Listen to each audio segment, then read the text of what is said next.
Marty, quick tip. Just want to touch base. Haven't done a video in a bit. Used to do it every week. It's been a few weeks now as we got through the holidays. Hope everybody had a great 2021 heading into 2022. A couple things that we're seeing with dealerships right now that I want to fill in.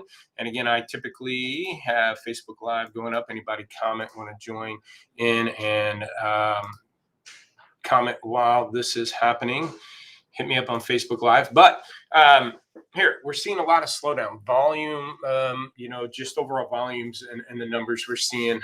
Typically, again, at peaks, dealers were selling 100% of their inventory every month, carrying 100, selling 100. Now, looks like dealers on average are selling 70 out of those 100 sometimes. So if you're feeling a slowdown, not that everybody is, understand that.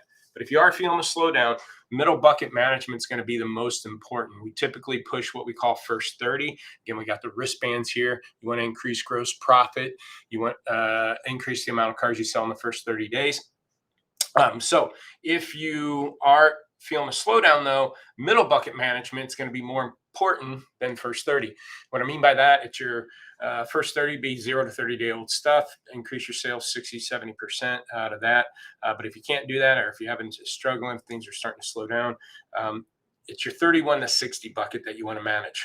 What have we found over the years that having a clean inventory, meaning no age or at least less than 10% over 60 days old, you want to maintain that middle bucket, 31 to 60 at about 25% carry rate. The reason being is in order to stop any bleed through cars going from the next one age bucket to the next, you want to sell 5% or more out of that each bucket. So if you look at your inventory in 15-day increments, whatever you're carrying, percentage of dollars wise, you want to sell 5% or more than what's sitting there. So if your middle bucket's 31 to 60, and if it's above 25%, which I would guess a lot of dealers probably running into that right now, because the cars that you bought in December, you paid up for, probably didn't want to give them away. Those cars are now 30 days old.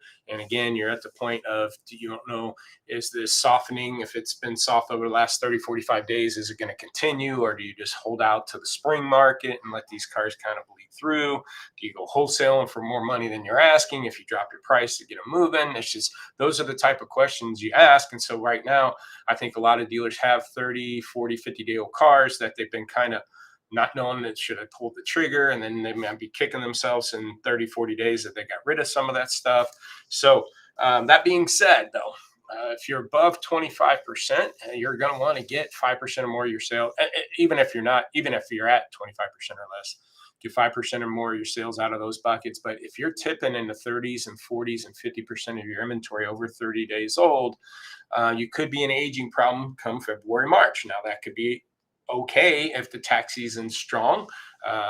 I've shared multiple headlines about, tax returns being delayed. You just heard on this morning on used car, all things used cars. We do a clubhouse call. David Long, myself, a couple other people, they host it every Friday in Clubhouse at 8 a.m. Central. We just had Jonathan Smoke from Cox on there. They're economist, and he was saying it's supposed to be one of the largest tax return years ever. If that's the case, it's going to be great. Problem is, could there be delays in those tax returns, which spreads out that business over months? I do think that's probably going to happen. It happened last year. Activity didn't pick up till March instead of that usual February activity. So that being said, is whatever is in that middle bucket right now is going to be aged in February and March. So if you want to go into those markets, into that stronger selling season clean, you want to go in there where you're making money. So you don't want a bunch of aged cars that you're going to be trying to eat out of at that point in time and hoping that the market's there to eat you out of. So middle bucket management is going to be key right now. But the hard part is making those decisions, which cars to attack. If you're going to attack any of those and want to get moving, which ones of those cars are it? I would look at a lot of your historical information first. Are you heavy in 18s? Are you heavy in large pickup trucks? Is it a car you haven't adjusted in a while? Are you getting leads on it? If you're getting leads, are you contacting those leads? Is it converting online? Those are the decisions that I'm going to be looking at. And then, of course, weighing in market day supply and competitive set and so forth.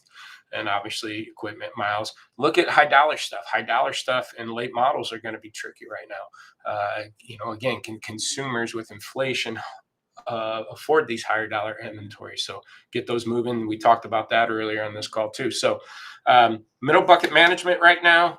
Get late model, high dollar stuff moving right now, and keep that inventory clean going into these good tax season selling months. I hope this tip was helpful. If you want to see how Lotpop can help you, lotpop.com. Oh, by the way, I'm going to have a book coming out. I got my first copy coming on Monday, I believe, just to validate everything is laid out and looking good.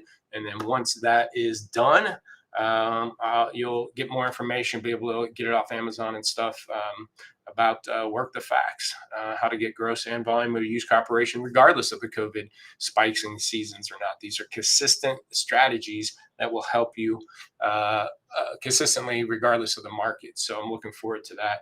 Hit me up if you want a copy. Again, lotpop.com.